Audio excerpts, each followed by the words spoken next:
एक शहर में पुलिस ने सभी चोरों की नाक में दम कर दिया था। सारे चोर एक के बाद एक पकड़ा रहे थे। बस एक चोर जैसे तैसे बचकर एक जगह जा छिपा था।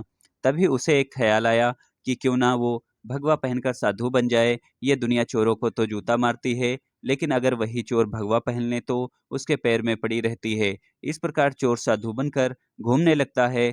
कुछ दिनों बाद पाखंडी साधु में एक कला थी कि वो बोलने में बहुत माहिर था।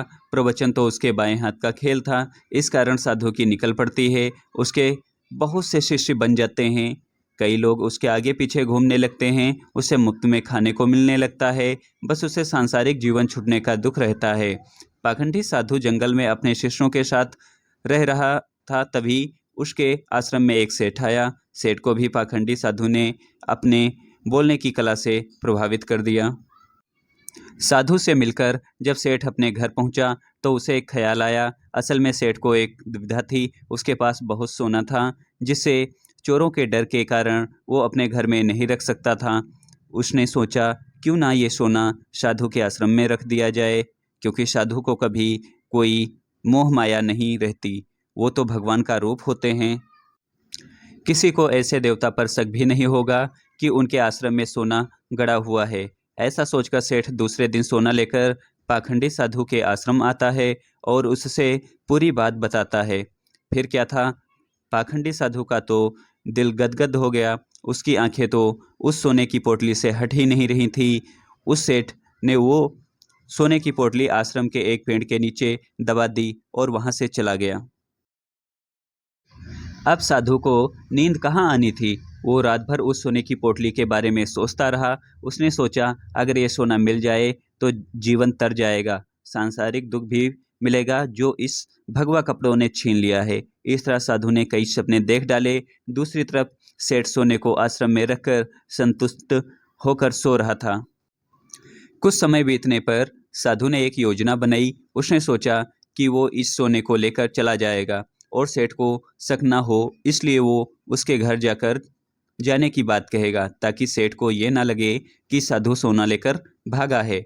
अगले दिन साधु सेठ के घर जाता है। सेठ के पास एक व्यापारी बैठा रहता है। साधु को आता देख सेठ खुशी से झूम जाता है और कई पकवान बनाकर खिलाता है। साधु सेठ को अपने जाने की बात कहता है। इस प्रकार सेठ दुखी होकर उसे रोकता है, लेकिन साधु कहता है कि वो एक सन्यासी है, किसी एक जगह नहीं रह सकता, उसे कई लोगों को मार्गदर्शन देना है। ऐसा कहकर साधु बाहर निकलता है और जानबूझकर सेठ के घर का एक तिनका उठा ले जाता है।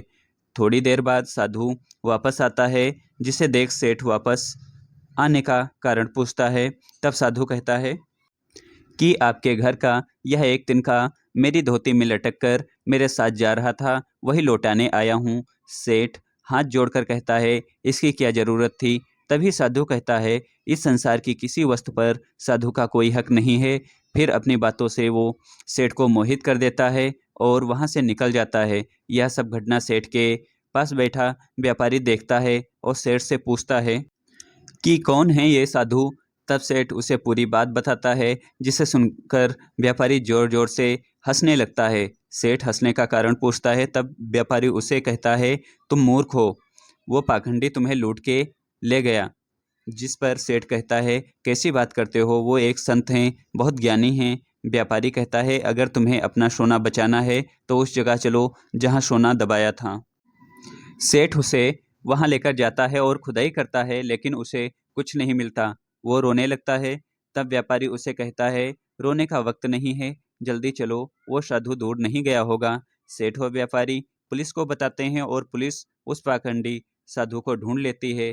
तब सभी को पता चलता है कि वास्तव में यह कोई सिद्ध बाबा नहीं, एक चोर था जिसने अपनी बोलने की कला का इस्तेमाल कर कई लोगों को लूटा था।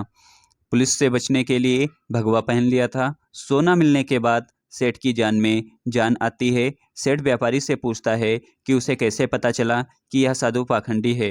व्यापारी ने कहा वो साधु बार बार अपने आप की तारीफ कर रहा था, संत कितने महान होते हैं, बार बार यही दोहरा रहा था। जबकि जो सच मायने में संत होते हैं उन्हें इस बात को दोहराने की जरूरत नहीं पड़ती, इसलिए मित्र, आज के समय में जो भगवा पहनकर प्रवचन देते हैं वो सभी संत नहीं होते।